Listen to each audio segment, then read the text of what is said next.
Welcome to Simulami. It was formed as a diarchy between two nations, Floramia and Order Muviel. But currently, it is going up in flames due to a civil war. How did we get here? Let me show you. The diarchs of this country, Imperare Maestro Zeno Hun and Imperare Cadexi Arshne, were caught up in many arguments about the future of the nation.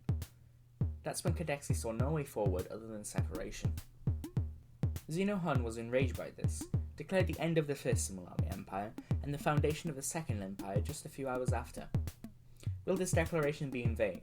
Will Simulami unite once more, or fracture upon its old borders? If you haven't seen it, I made a separate video on the history of Simulami and its foundation. This is the second episode in a 5-part series, which will walk us through this incredible nation's history. This story takes place on the Stoneworks Minecraft server. If you would like to play, the link will be in the description below.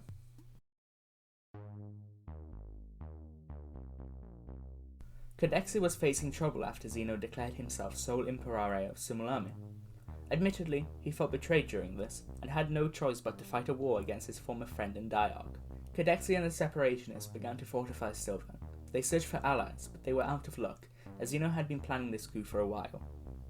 He secured as many personal connections as possible, with the only nation to support Cadexi being the Kartik diarchy, under the leadership of Tsar Pharaoh. Zeno and the loyalists prepared for battle, and called many of Simulami's old allies such as Tortuga, Skjolbride, Averia, Sakura Tempo, and Aristios to help them. These were some of the most powerful nations at the time, and their alliances with Simulami were negotiated only by Zeno. Zeno stripped several Florami officials from their positions, and if they pledged loyalty to him, they would be promised similar positions upon victory. Many people in the empire declared neutrality, but there was a strict policy where either you were with Zeno or against him, and thus neutrality was heavily frowned upon. The province of Ulvia joined Zeno under the leadership of Graen Leila Escala. At the time, this was the most active province within Simulami, and thus it was the most powerful. While in Stumgova, Shmagad declared neutrality to prevent fighting on Stumgovan soil. Several arguments took place between the citizens of the empire, and a clear fracture was forming in the community. This fracture would lead to a society where no one could trust anyone. As the days passed, Zeno gathered his forces outside the newly built, unnamed capital known as Nevaland, and they prepared to march. His army would travel north to take Silva and end Cadexi's rule. Before the battle, a group of scouts from Averia were sent to Silva to record and count the Florami fighters. They killed the only defender in the once prosperous Florami capital. The loyalists marched into the city after blowing several holes in its defences. They pillaged, burned, and looted the town, which was left seemingly abandoned by Cadexi's supporters. Cadexi had abandoned the town and would spend the following days searching for support from the former Florami mayors. But hope seemed lost. His nation was lost. Florami would not exist any longer. Cadexi felt very betrayed by this. How could his people just abandon him like this? After all his work, he was the one that built this union. He was one of the nation's founders. Without that being said, there were a lot of questions, but ultimately, Cadexi left the country, never to be seen again.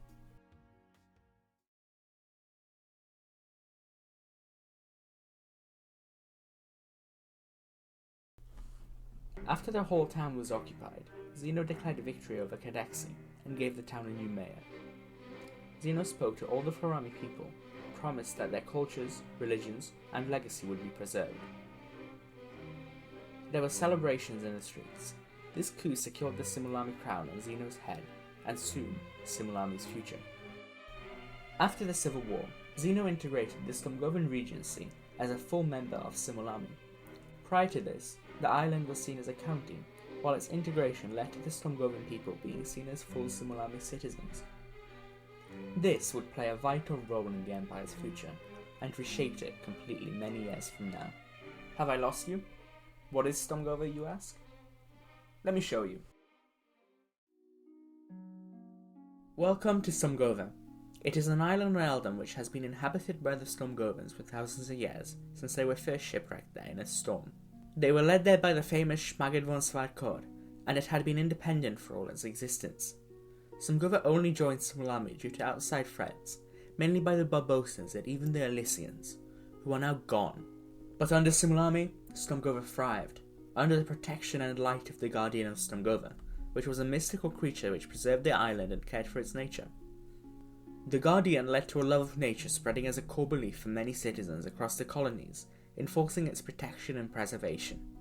This religion was led by Onyx Sapphire, the Maiden, who was the only person able to communicate with the Stormgovan Guardian, while the Stormgovan Regent was her husband, Sealrafen. The two of them had created the town of Seal Cove, which would grow very quickly to be one of the largest in Stormgovan. It filled with Krabunian Stormgovan citizens who wanted to be more involved in the colonies. Shortly after the war, Zeno declared that these two towns would act as colonial capitals. They would thrive due to the relocation of players, as Simulami had a law which stated that everyone must own a house in one of the capitals. In Makira, a great conflict was arising. This conflict, however, would have no battles and would take place entirely in the debate hall. The town needed a new mayor, and several parties were of course competing for this position. This election would seem unimportant to most today, but for those who lived in the colonies at the time, it was a monumental and a truly defining event of the Simulami Golden Age. The three main candidates were the Green Party, led by Visasilas from Soleum, the Tyranny Party, led by Zeno's evil brother, Zonohan, and the third party was the MLFP, ran by Anti, the town's previous mayor. The Green Party ended up victorious through a successful propaganda campaign and rap battle. But due to conflicting rules in the town, they were not really allowed to complete any of their promises. Makira plateaued in activity, and was unfortunately in a state of decline after these elections. The election would end in chaos, where the citizens of the Empire found out that democracy is not ideal for running towns and stoneworks. Yet, for some reasons, idiots like myself still try sometimes. Simulami would evolve, grow, and so would its people. By now, connections across the world were forming, and a strong web of alliances was being built. One day, several leaders from the Northeast sat at a table with the intention of creating something monumental. Of course, I'm talking about the Sapphire Commonwealth. I do not have time to cover it in this episode, but a separate video will be uploaded on this 2 weeks from now. Thanks for watching, subscribe.